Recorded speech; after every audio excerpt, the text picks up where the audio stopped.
प्यारे दोस्तों, नमस्कार।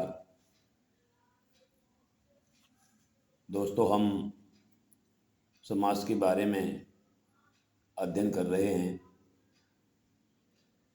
और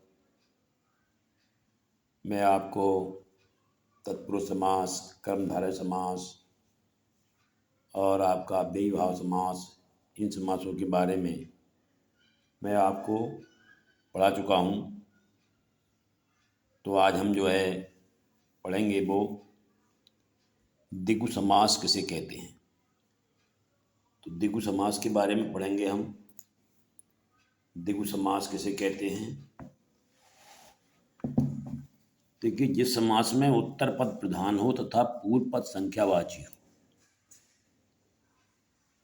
उसे द्विगु समास कहते हैं। कहने का मतलब यहाँ ये है कि जो पहला पद इसका होता है उसमें किसी न किसी संख्यावाची का समावेश होता है। समस्त पद का विग्रह करने पर एक समूह का बोध होता है और जब उसको विग्रह करते हैं तो वो एक समूह को प्रकट करता है। जैसे कि नवरत्न। नवरत्न में आप देख रहे हैं कि 9 रत्नों का समूह। सप्ताह 7 दिनों का समूह। दोपहर 2 पहरों का समूह। चौराहा 4 राहों का समूह। इस प्रकार से तो ये आपका द्विगु समास हुआ। अब इससे आगे आता है द्वंद्व समास किसे कहते हैं। देखिए, द्वंद्व समास किसे कहते हैं? तो जिस समास में दोनों ही पद प्रधान होते हैं और अर्थ की दृष्टि से दोनों का अर्थ स्वयं के लिए स्वतंत्र होता है। मतलब कहने का ये है कि ये अपने अपने ऊपर ही आधारित है, किसी पर आधारित कोई नहीं है और दोनों ही शब्द या पद एक दूसरे के विपरीत एवं पूरक होते हैं। दोनों पदों के मध्य में योजक चिन्ह, ये डैश जिसे बोलते हैं, ये लगा हुआ होता है।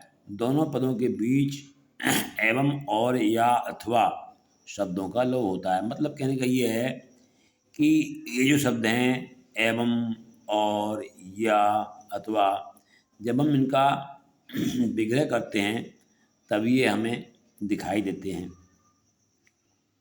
जैसे कि सांझ सवेरे।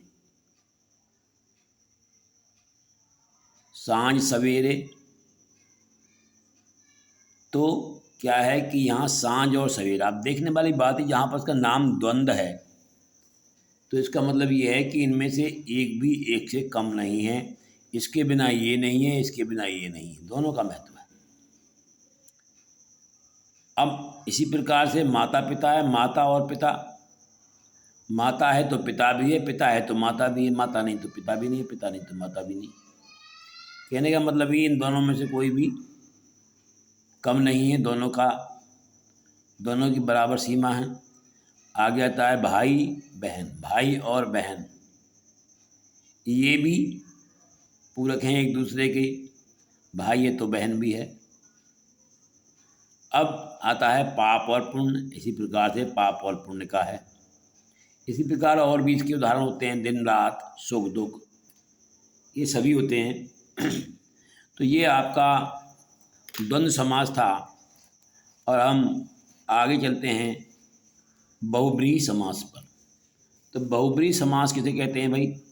जिस समास में ना तो पूर्व पद प्रधान होता है और ना ही उत्तर पद प्रधान होता है, बल्कि अन्य कोई पद इसमें जो है प्रधान हो जाता है। जैसे कि महात्मा। अब महात्मा जो है ये सामासिक पद है और ये प्रधानता दिखा रहा है अपनी, लेकिन इसको क्या है, महान आत्मा है जिसकी, अर्थात ऊंची आत्मा। नीलकंठ, नीला है कंठ जिसका, अर्थात शिव जी। लंबोदर, लंबा है जिसका उदर, अर्थात गणेश। गिरधर, गिर को धारण करने वाले, अर्थात श्री कृष्ण। तो ये जो शब्द हैं, ये जो वाले शब्द हैं, ये शब्द सब प्रधान शब्द हैं और इनकी रचना जो हुई है वो इनके द्वारा इनकी रचना दिखाई गई है। अब देखिए, ये जो है आपने बहुव्रीहि समास के बारे में पढ़ा। अब इससे आगे हम जो और समास हैं उसके बारे में पढ़ते हैं। देखिए, अब हम यहाँ पर जो पढ़ेंगे, अब पढ़ेंगे हम इसमें द्वंद्व समास के भेद। द्वंद्व समास के भेद कौन से होते हैं? तो द्वंद्व समास के भी 3 भेद बताए गए हैं: इतरेतर द्वंद्व, समाहार द्वंद्व, वैकल्पिक द्वंद्व। अब ये इतरेतर द्वंद्व कौन सा है?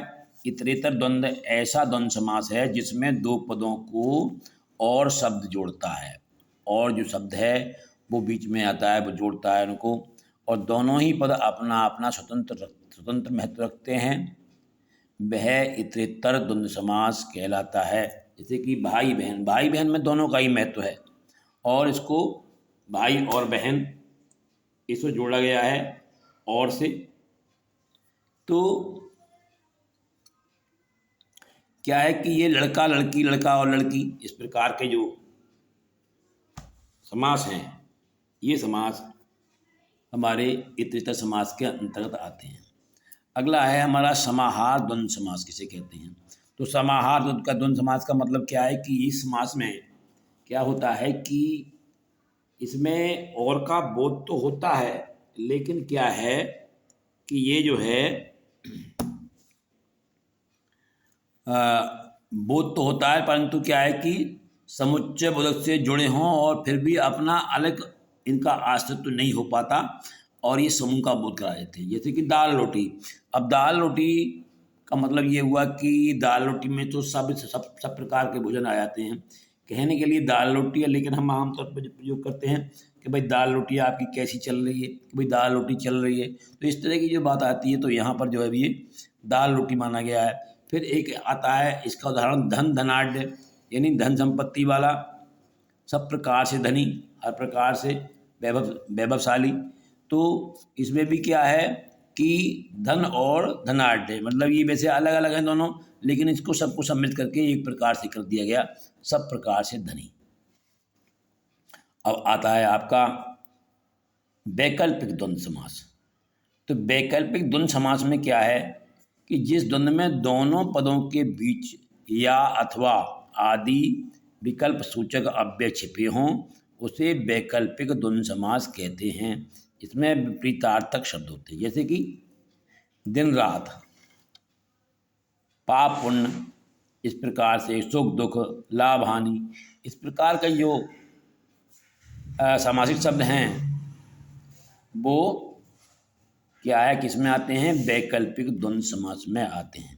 देखिए, मैंने आपको समास के बारे में ये आपके जो द्वंद्व समास के भेद थे ये भी बतलाए, और इसमें जो कुछ भी बाकी और है वो मैं अब सब आपको पढ़ाऊँगा। उसके बाद में जो प्रश्न आते हैं उन प्रश्नों के बारे में हम फिर जानकारी प्राप्त करेंगे। तब तक के लिए आप अगली वीडियो की प्रतीक्षा कीजिए, और हो सके तो वीडियो को सब्सक्राइब और लाइक करिए। धन्यवाद।